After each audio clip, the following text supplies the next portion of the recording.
Hello, hello, hello, and welcome back to another stream with your favorite streamer of all time. Hi, guys. It's me, your favorite streamer of all time, and we back with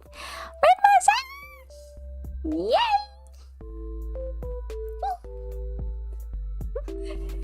Yep, you heard it. We back with a little bit of rando. It's been a while. I think it's been a couple of weeks since we've been able to do the randomizer because I've been busy, and unfortunately, I'm still gonna be busy for a while. I got a lot booked and going on for the next couple of weeks. So, actually, for the next month and a half, 2 months, it's gonna be crazy. Yep. And hello, username. So good to see you. Yep. The Halloween stream was awesome. It was good fun. I will say I am an absolute. Every single time I say this, and I know it's so obvious. I'm just such a freaking scaredy cat. It's ridiculous. I played that entire game with me going the entire time. Blobby had to keep me company because, you know, such a scaredy cat. It was so bad. It was so ridiculous. But it was still fun. I still really enjoyed it. Yeah, I actually had a couple of other friends play Demonologist afterwards. They messaged me and been like, oh, we tried this game and Jesus fucking Christ. But it was a good wee stream. I missed the dressing up and doing something nutso thing, so I'm really kind of hoping we'll be able to do another one before the year is out, but it is really dependent on my schedule for the next 2 months essentially, so the hope is we can do another one, and I might do a Christmas themed one. Otherwise, it might be the last one of this year. I'm hoping not, because I have ideas. But we'll see. It's a hectic, crazy time. So, but it was good. I really hope everyone enjoyed their Halloween as well. Regardless, it was a nice Halloween. It was a very lovely Halloween. I worked, but I also got to see some of my friends as well, which was pretty awesome. So, it was a nice wee Halloween. It was pretty chill compared to a lot of other Halloweens I've had. So it was pretty cool. But without further ado, I think we should just get stuck and straight into this chillaxing randomizer stream. I do not recall what I was doing the last time. Absolutely not a clue. None. No idea. Not an inkling as to what I was doing. So we're basically gonna go into this a little bit blind.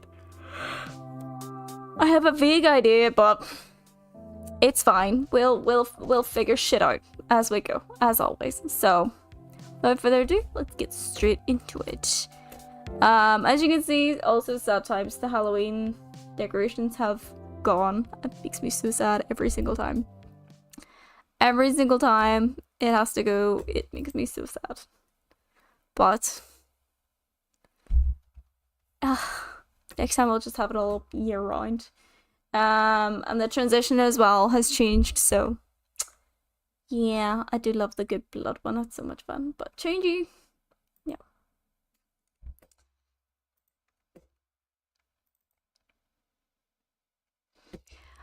Udinge! What's up? How we doing, buddy? I hope we're doing good. I hope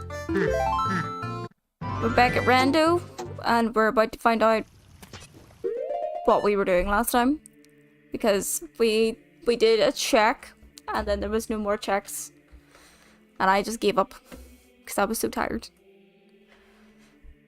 That's what I remember from last time. We got to like a certain point, then I was like, fuck it, never mind. Taco! Oh my god, I want tacos now. Holy shit. God damn it. I love tacos. I love tacos. Tacos are great. But I'm only one person, and there's like 12 taco shells in a packet. And yeah. Like I can only stuff like 6 in. So good. Tacos are so good though.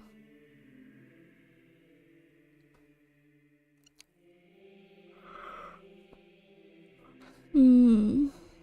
Alright, where did we go last time? Actually, what have we done? We have literally nothing. Nothing done. I do have a skeleton key though, I think. I'm pretty sure. Hello, Booba! Welcome in, welcome in.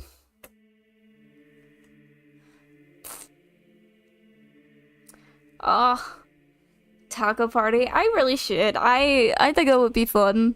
I have the room for having friends over for dinner as well.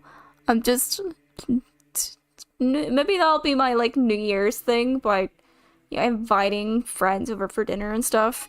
I'm really hoping that so my best friend, I'm really hoping is going to be able to move closer to me in the new year.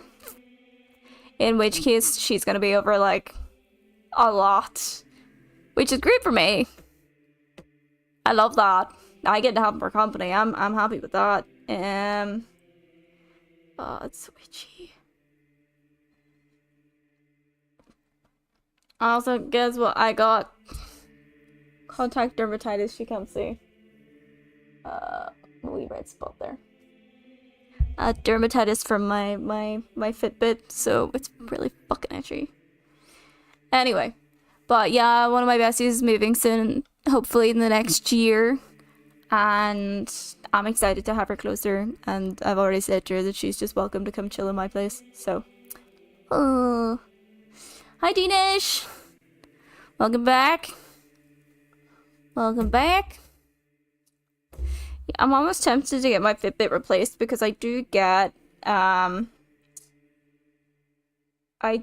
bit of contact dermatitis, so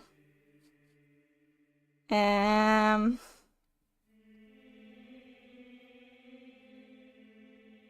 occasion, but it's like on and off, so it never really goes away after like a couple of days, you know.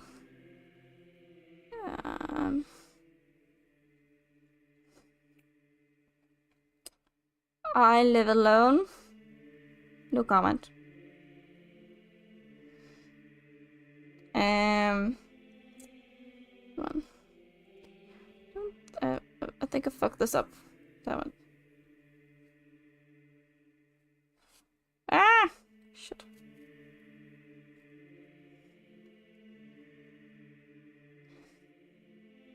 I think the answer would more be like a no because I have people over quite a lot, so.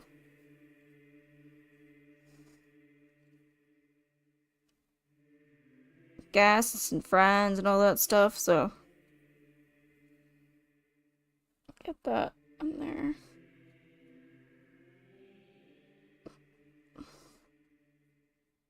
No, I don't live with I've not lived with my parents in.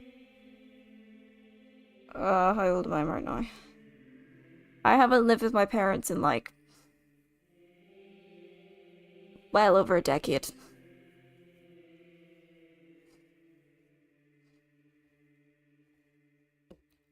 Okay. I love that the game music's just so quiet in my ears. Every single time it's like a username, every single time there's a question about my life and I'm just like, wait, how old am I and when did this happen again? I pretty much became independent as soon as I went to university. Like as soon as I left school and got my first job, I've pretty much been, you know, independent, financially independent as a whole. I'm one of those people that's like hyper independent, unfortunately. When I moved out, I moved out. That was it. I haven't lived with my parents since I was a teenager. But I've lived with my siblings. So I lived with my brother for a very long time.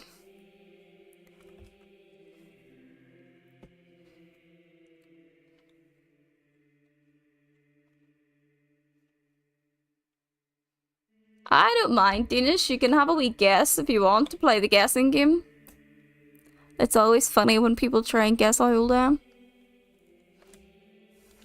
My favorite game. Unless it's with kids, and then kids just like to widely tell fibs. But also their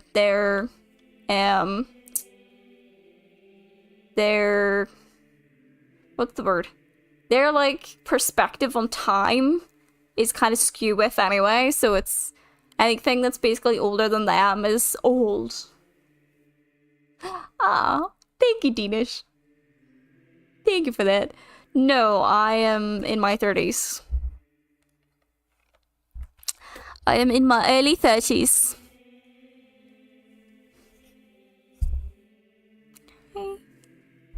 I've lived life, and actually I am still young. I do know that. But my god, I've had a lot of life experience in like the last, hang on, two, like in basically the last 15 odd years ish, approximate 15 years. I've really lived. I've had a lot of life experiences, so thank you, Dan. I am an appropriate amount of years old. I'm a lifing amount of years. I'm an adulting amount of years old. I do sometimes find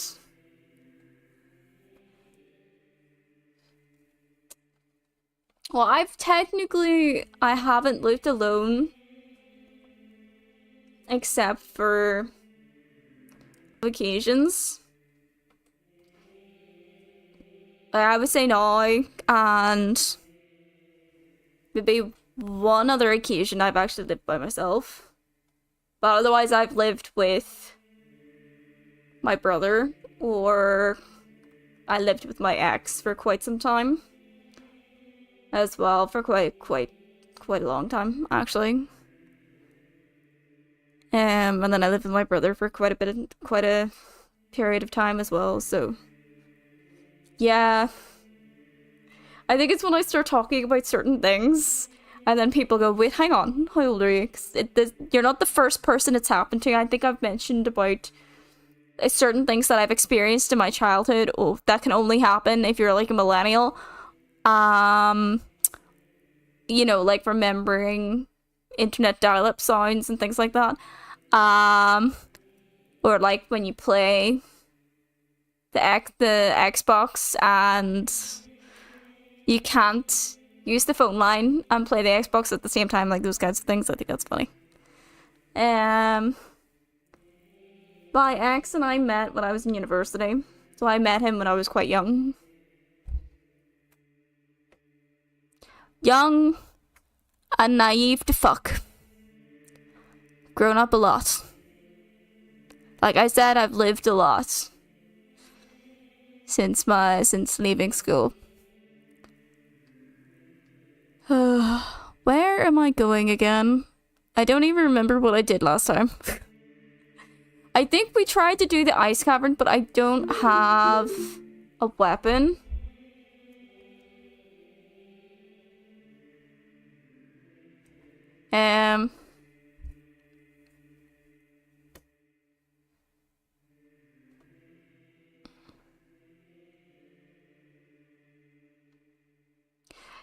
Let's see.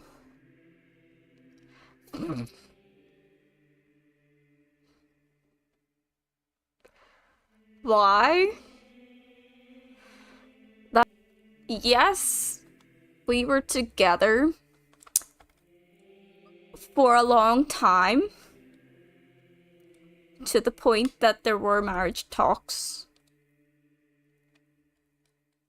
However, the naivety of me is that I did not see a lot of the neon bright red flags. The long and short of it was I was in an abusive relationship. He was abusive. And it took quite a long time for me to realize it and acknowledge it. And when I finally realized it, it was... let's just say I was not in a very good place. And finally was able to get out. And then I've been improving and living my best life since. Essentially. So thank fuck I did not put a ring on it. Let's just say. Thank the ever-loving fuck. I do sometimes mention little stories here and there about my ex and stuff on this stream, but it's weird. Sometimes I'll mention something and everyone's just like, oh my god, that's so fucked up, and then I realize, oh yeah, hang on. Yeah, that is actually kind of fucked up. It's one of those weird things of when you finally get out of such a bad situation and you kind of get a bit of perspective, but you've convinced yourself for so long that it was fine and normal that even when I talk about certain things that occurred in the relationship, it isn't until I see someone else's reaction that it makes me go, oh wait, hang on, that's not normal. That is exactly fucked up. Like, it's something. It's something. Yeah. It's weird. Hindsight do be 20 out of 220. I could have saved myself a lot of stress and legal shit and money. A lot of fucking money. Had I really seen those red flags for what they were at the time. But again, naivety. I was young whenever we got together. I was quite inexperienced as well. You know, that was my first real relationship as well. So I didn't really have anyone to kind of base the bad behavior off. I say bad behavior, I mean like abusive and toxic behavior off of. So it was kind of like, it was a lot of different things. And obviously even now, you know, I still occasionally go to therapy to work through it all. So I am a little more comfortable now being a bit open about it. But a lot of it can still be quite difficult for me to talk about because I'm still trying to fully comprehend everything that occurred in it. And I mean, like, literally the other day I had this realization when I was playing The Witcher 3, and I remember my ex was the one who introduced me to The Witcher 3, and I love the game. The game is amazing. I argue that The Witcher 3 and Dungeons and Dragons were the only two real good things that came out of that relationship, which is hilarious. But I remember playing The Witcher 3. I'm replaying it at the moment offline, and I was doing the Bloody Baron questline, which, if you don't know, Bloody Baron is an absolutely horrible, disgusting, abusive bastard of a man. And I make the decision for him to basically die every single time I play the game. Because, you know, he basically digs his own fucking grave. And I remembered the other day while I was playing it, the very first time I ever played it. Why are you doing that? The very first time I ever played it, my ex made a comment about whenever I chose the option that he would essentially die. And my ex was like, why would you choose that? Why would you do that? You've condemned the man to a horrible death. He's just someone who really, really loves his family and just wants them to be together again and would do anything to make that happen. Blah, blah, blah. And it kind of made me realize, why are you sympathizing with this absolute horrible woman beater? I have very strong opinions about domestic abuse, not just because of my own history with it, but other experiences with it. And I realized that one of the reasons why he sympathized with him was because, you know, he was a bit similar. Whenever we broke up, there was a lot of fuckery that happened when I broke up with my ex, who tried very hard to get back together with me after we broke up. I mean, there was harassment on this as well. He used to appear on my fucking Twitch, chatted me on Twitch at least one occasion. What else? Harass me on social medias, try and befriend a lot of my friends and family on social media as well. And this person is not someone who uses social media. I must be username, I've just noticed, but why is that? Hang on. Do you know what I'm gonna do? I don't even know why that's...